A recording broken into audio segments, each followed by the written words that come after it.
नमस्कार, स्वागत है आप सभी का। जैसा कि आप सभी को पता है कि एडेड जूनियर शिक्षक भर्ती में प्रपोजल प्रस्ताव शिक्षा निदेशालय प्रयागराज आया हुआ था। शेड्यूल आदि को लेकर के चर्चा होनी थी, जिस पर शासन से सहमति और निर्देश मिलते ही शेड्यूल जारी कर दिया जाएगा शासनादेश के साथ में।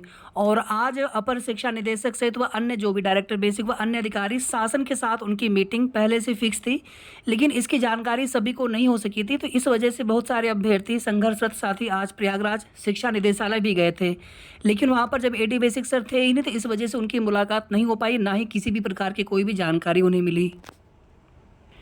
जैसा कि देखिए, हमने कल आप सभी को बताया था कि एक प्रॉपर एक प्रोसीजर होता है बेसिक की भर्तियों में, और आगे भी इसी तरह की भर्तियां नए आयोग से भी आपको देखने को मिलेंगी।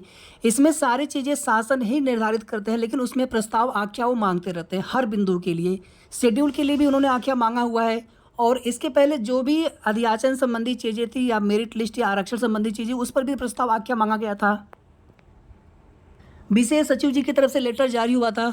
इसके बाद आज विशेष सचिव सर के साथ में ही सभी अधिकारियों की महत्वपूर्ण मीटिंग चल रही है, और आपकी भर्ती से ही संबंधित मीटिंग है, ऐसी जानकारी प्राप्त हुई है।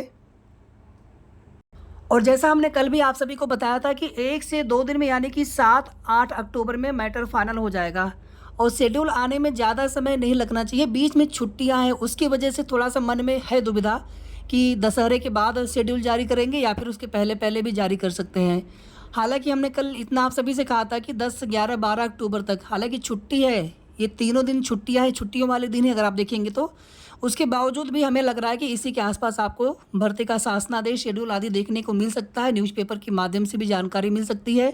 और अगर छुट्टियों की वजह से थोड़ा बहुत अगर समय आगे बढ़ा, डेट अगर आगे बढ़ा, तो बस ज़्यादा नहीं, 15 अक्टूबर के आसपास तक, इससे ज़्यादा डिले नहीं होना चाहिए।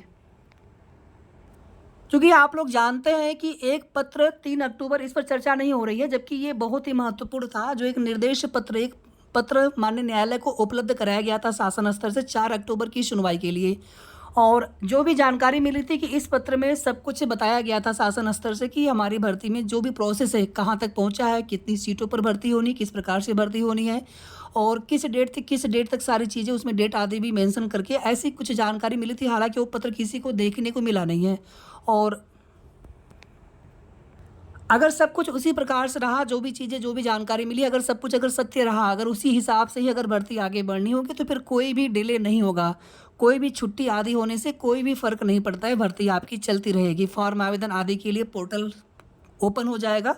और एक सवाल आप सभी के बहुत आते हैं कि रिवाइज्ड रिजल्ट जिनके पास नहीं है, अगर आपके पास वो डाउनलोड करके अगर आपने अपना मार्कशीट या सर्टिफिकेट नहीं रखा है, तो जब दोबारा से पोर्टल खुलेगा, साइट चलेगी, तो वहाँ पे रिजल्ट भी आप सभी अपना निश्चित रूप से देख पाएंगे। अगर ऐसा नहीं होता है तो बहुत सारे अभ्यर्थियों को समस्या होगी। और वैसे भी देखिए, वही अभ्यर्थी आवेदन कर पाएंगे, फॉर्म आवेदन कर पाएंगे जो आरक्षित वर्ग में 90 अंक कम से कम हो, जिनकी सुपर टेट में जूनियर एडेड के, और अनारक्षित वर्ग में या ईडब्ल्यूएस कैटेगरी में कम से कम 97 अंक होने चाहिए। बाकी लोग आवेदन ही नहीं कर पाएंगे। फिर जो भी अभ्यर्थी आवेदन करेंगे, प्रेफरेंस आदि भरेंगे, उसके बाद फिर जब चयन सूची बनेगी, तो उसके बाद जो भी उसमें चयन सूची में अभ्यर्थी सिलेक्ट लिस्ट में आएंगे, तो उन्हीं से फिर आगे डॉक्यूमेंट वेरिफिकेशन के लिए बुलाया जाएगा, उन्हीं अभ्यर्थियों को काउंसलिंग के लिए बुलाया जाएगा, उनको शॉर्टलिस्ट किया जाएगा। जब तक भर्ती कंप्लीट नहीं हो जाती, भर्ती के हर स्टेज पर कोई ना कोई क्वेरी हमेशा रहेगी। आप स्वयं सोचिए, मान लीजिए अगर आपके जिम में भर्ती करानी होती, कोई भी अभ्यर्थी हो, आप एक इमेजिंग करके देखिए, तो उसमें किसी न किसी चीज़ को लेकर के, डेट आदि को लेकर के, बीच में छुट्टियां हैं या फिर किसी अन्य पहलू पर, तो सभी पर कुछ न कुछ क्वेरी बनी रहेगी। लेकिन अब आपकी भर्ती में किसी भी प्रकार का कोई व्यवधान या कोई भी ऐसी क्वेरी नहीं जिसकी वजह से भर्ती में कोई दिक्कत हो। बस कुल मिलाकर के अंतिम रूप से शासनादेश और शेड्यूल आने के लिए जो कुछ भी उसमें चीज़ें स्पष्ट करनी है, डेट आदि को लेकर के, हो सकता है कि सब कुछ आज ही क्लियर हो जाए, और आने वाले समय में 4 से 5 दिन में या फिर विदिन 1 वीक आप सभी को भर्ती का शेड्यूल, शासनादेश देखने को मिल जाए। कोई कमिटमेंट नहीं है साथियों, क्योंकि सारी चीज़ें जितनी जानकारी मिलती है उतनी ही अपडेट आप सभी को दे पाते हैं। और अब चूंकि भर्ती अंतिम चरण में है, और शासन से आप सभी जानते हैं कि अंतिम रूप से भर्ती प्रक्रिया में सहमति मिल चुकी है, और उसमें फिर अंतिम रूप से आख्या मांगा गया था भर्ती में आगे शासनादेश या शेड्यूल जारी करने के लिए। शासनादेश जारी करने के लिए अब कोई प्रस्ताव अलग से नहीं आया हुआ है। ये जो भी प्रस्ताव, जो भी प्रपोजल, जो भी आख्या, ये प्रपोजल सिर्फ और सिर्फ शेड्यूल को लेकर के है। ठीक है, शासनादेश के लिए कोई प्रस्ताव निदेशालय नहीं आया हुआ है। कुछ ऐसे भी कमेंट आप सभी के आए हुए थे, तो शासनादेश को लेकर के कोई आख्या निदेशालय नहीं आता है, शेड्यूल के लिए आता है। तो जैसे ही इस पर शासन से सहमति बन जाती है, चूँकि आज मीटिंग भी है और ये मीटिंग जहाँ तक हमें जानकारी मिली है आपकी भर्ती से संबंधित ही मीटिंग है शासन स्तर पर। तो अगर आज ही सब कुछ डिसाइड हो जाता है या फिर 1 से 2 दिन में, चूँकि मीटिंग हो जाएगी तो सारी चीज़ें यहीं से फाइनल हो जानी है। उसके बाद फिर शिक्षा निदेशालय को शेड्यूल आदि बना करके जारी करने में जितना भी समय लगे, 2 दिन 4 दिन का समय लगे, या फिर कोई अगर डेट इन लोगों ने अगर पहले से आज की मीटिंग के समय ही अगर फिक्स कर लिया गया हो कि इस डेट तक शासनादेश, उसके बाद फिर इस डेट से लेकर के इस डेट तक फॉर्म फिलअप करवाए जाएंगे, उसके आगे फिर किस डेट तक चयन सूची का प्रकाशन, फिर उसके आगे किस डेट से किस डेट तक काउंसलिंग यानी डॉक्यूमेंट वेरिफिकेशन, और उसके बाद फिर ज्वाइनिंग आदि की प्रक्रिया चलेगी, जिसमें शासन से फिर से पूछा जाएगा। शासन से फिर से पूछ करके ही शासन के निर्देश पर ही आगे फिर ज्वाइनिंग आदि की जो प्रोसेस करवाई जाएगी। यानी कि नियुक्ति पत्र वितरण समारोह की बात कर रहे थे यहाँ पर।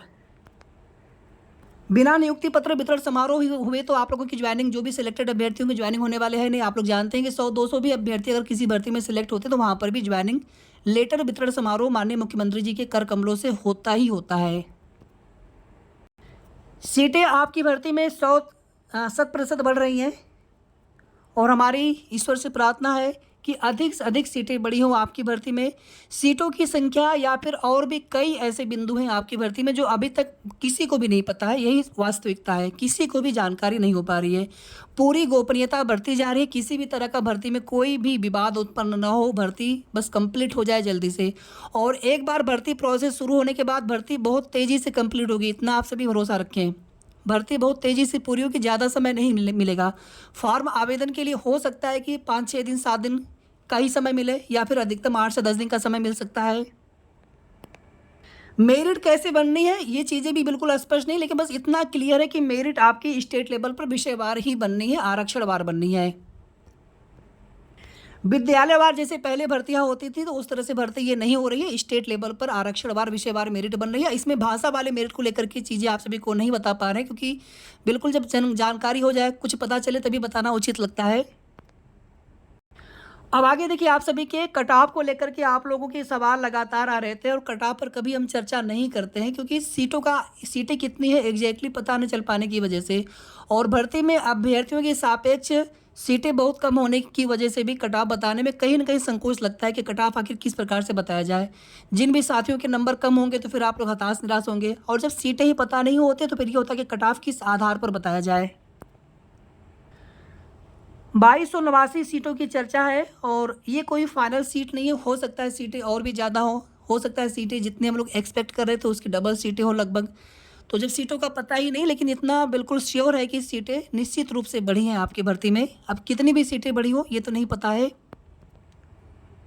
अब आगे देखिए साथियों, दूसरे पहलू पर विचार कर लेते हैं। जैसे आपकी भर्ती में बहुत सारे ऐसे अभ्यर्थी हैं जो PCS में, DSSB की भर्तियों में या फिर LT ग्रेड में अभी देखेंगे वेटिंग वालों की ज्वाइनिंग आदि की प्रक्रिया चल रही है। इसके अलावा TGT PGT की एक पुरानी भर्ती भी कंप्लीट हो चुकी है। इसके अलावा KBS की भर्ती हो गई, SI की भर्ती हो गई, और कुछ इसी तरीके से हमें लग रहा है कि 2-3 भर्तियां और हो सकती हैं, जो कि एक अच्छी भर्ती है, एक अच्छे वहाँ पे वेतन मिलते हैं, ग्रेड पे अच्छा है।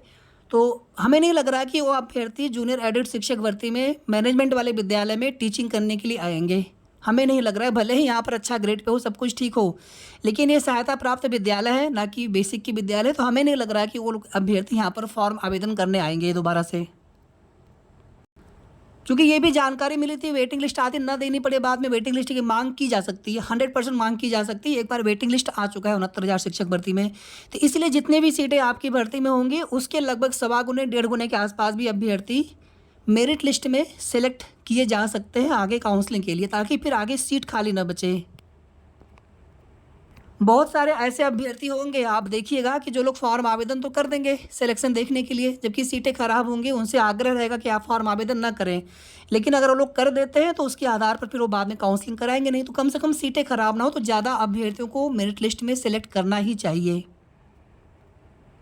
अब यहाँ पर देखिए 42,000 प्रिंसिपल में, जितने भी प्रिंसिपल वाले अगर अभ्यर्थी अगर आप वीडियो देख रहे होंगे तो प्रिंसिपल में मेरिट बहुत कम जाने वाले। ये हो सकता है कि जितने भी लोग फॉर्म आवेदन करें और वहाँ पर जिनके डॉक्यूमेंट्स सही पाए जाए सबका सिलेक्शन हो जाए, कुछ कैटेगरी में तो 100% सबका सिलेक्शन होना है। जनरल, ईडब्ल्यूएस, ओबीसी में थोड़ा सा डाउट रहेगा, हो सकता है कि यहाँ पर भी ज़्यादातर अभ्यर्थी, बहुत कम ही अभ्यर्थी बचे जिनका सिलेक्शन ना हो पाए। ज़्यादा अभ्यर्थी है नहीं, हालांकि जितने लोग 90-97 पास हैं वो तो ज़्यादा अभ्यर्थी हैं। और सहायक अध्यापक में 42,000 प्लस अभ्यर्थी हैं, लेकिन हमें लग रहा है कि इसमें से लगभग 20-30% अभ्यर्थी फॉर्म आवेदन ही नहीं करेंगे। और जितने भी अभ्यर्थी फॉर्म आवेदन नहीं करेंगे, ये चीज़ें आप लोग बिल्कुल लॉजिकली समझ सकते हैं कि ये सभी के सभी अभ्यर्थी हाई मेरिट गुणांक वाले होंगे, जो कहीं ना कहीं किसी भर्ती में सेलेक्ट होकर के जॉब कर रहे होंगे, यहाँ पर आवेदन नहीं करेंगे। रेलवे आदि वाले अभ्यर्थियों का पता नहीं, जो एनटीपीसी में सेलेक्ट हो लोग पता नहीं वो लोग क्या करेंगे, लेकिन ज़्यादातर जो अभ्यर्थी जो हाई मेरिट वाले होंगे वो लोग आवेदन नहीं करेंगे। तो मेरिट उन्हीं की वजह से कम होगी जब हाई गुणांक वाले अभ्यर्थी यहाँ पर आएंगे नहीं तो। इसलिए देखिए साथियों, आप किसी भी विषय के अभ्यर्थी हो, किसी भी विषय के लिए जूनियर एडेड शिक्षक भर्ती में 70 से लेकर के 74 या 75 तक कट ऑफ जानी चाहिए। जनरल के लिए, ओबीसी के लिए, ईडब्ल्यूएस के लिए, ठीक है। बाकी एससी एसटी में कट ऑफ और कम जाना चाहिए, 70 से भी कम जाना चाहिए। और थोड़ा सा आप सभी इस चीज़ को और समझ लीजिए कि जैसे जो भी अलग अलग विषयवार सीटें रहेंगी, चूँकि ओवरऑल सीटों का ना पता है ना विषयवार सीटों का पता है, और जितने 90-97 पास अभ्यर्थी हैं, कुछ विषय में ज़्यादा अभ्यर्थी, जैसे हिंदी में देखेंगे, एसएसटी में देखेंगे, और संस्कृत में कम है, अंग्रेजी में कम है, मैथ साइंस में कंपैरेटिवली देखेंगे एसएसटी और हिंदी की तुलना में थोड़े से अभ्यर्थी कम है, तो कुछ विषय में कट ऑफ थोड़ी कम जाएगी।